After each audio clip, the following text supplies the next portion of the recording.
पोल्यान्डमा अहिले ड्राइभरको एकदमै सर्टेज छ।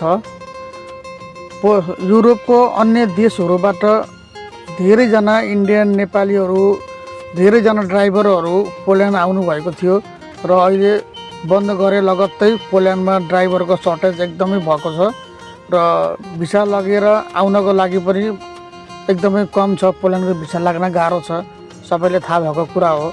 रोमानिया, क्रोएसिया, माल्टातिरबाट पनि अहिले मान्छे आउन बन्द गरिदिएको छ। त्यसले गर्दाखेरि पोल्यान्डमा ड्राइभरको एकदमै सर्टेज छ।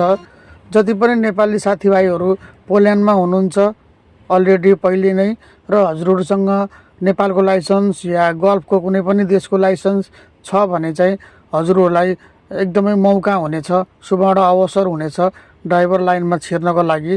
र हजुरहरूसँग नेपालको या इन्डियाको या त कुनै पनि गल्फ कन्ट्रीको लाइसेन्स छ, हजुरहरू ड्राइभरमा छिर्न चाहनुहुन्छ भने एकदमै राम्रो अवसर छ। र हजुरहरूलाई थाहा छैन भने केही कुराहरूको सहयोग गर्न पनि सकिन्छ। हजुरहरू अलरेडी पोल्यान्डमा हुनुहुन्छ र हजुरहरूसँग लाइसेन्स